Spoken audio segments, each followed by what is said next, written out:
It's another Monday and another segment of This is Culture.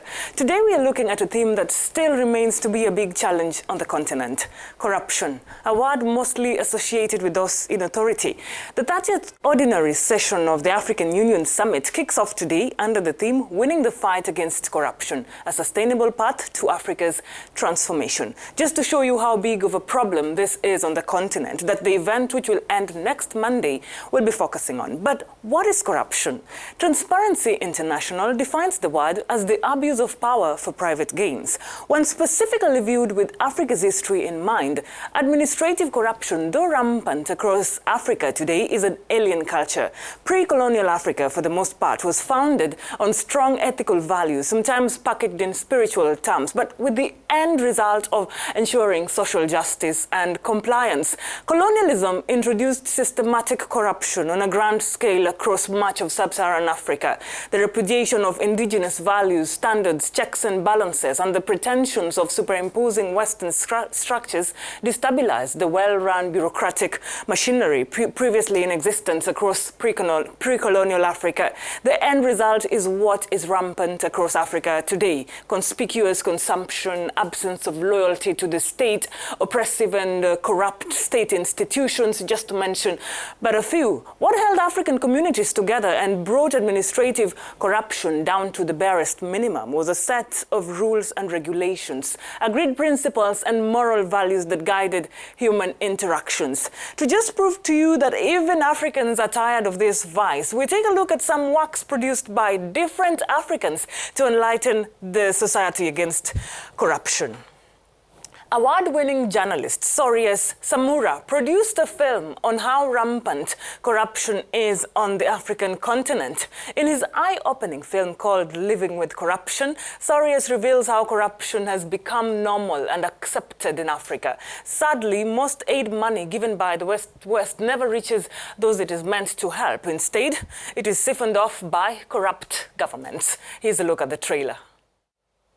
This is the real story of how Africa works and how the rich are getting richer and the poor are dying.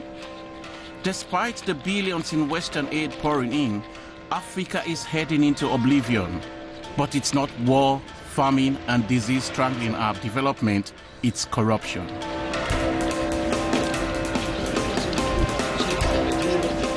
I'm going to show you how in Africa, corruption has become normal and accepted, from the poorest slum dweller to top national officials and everyone in between, even though it's tearing the continent to pieces.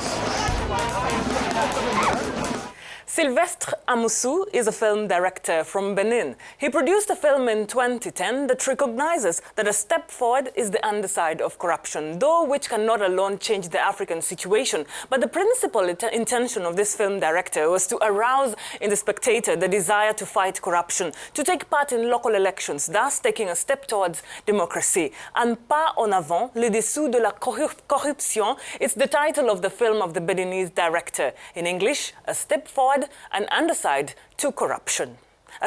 A small grocer has no news of his brother. He does not let go of the case and discovers the bottom of a diversion of funds of humanitarian aid. Displaying a real courage, the main character of the film, played by the director himself, doesn't give up in revolting and change the course of events.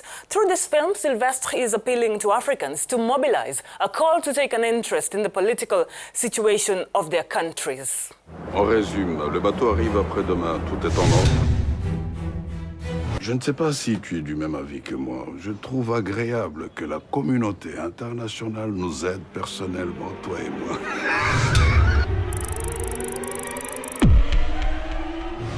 Eric Wainaina is a Kenyan singer-songwriter who produced a song called, in Swahili, Nchi ya Kitu Kidogo, which literally means a country of bribes, in 2001.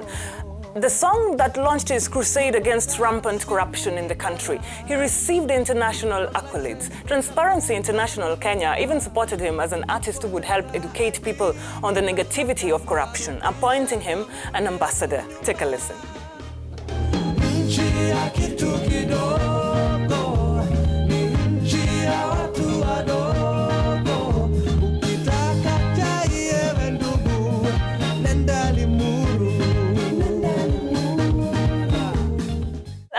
African Union Summit kicks off, it is also a time for reflection. Before you decide to give that bribe or to receive that bribe, ask yourself this question.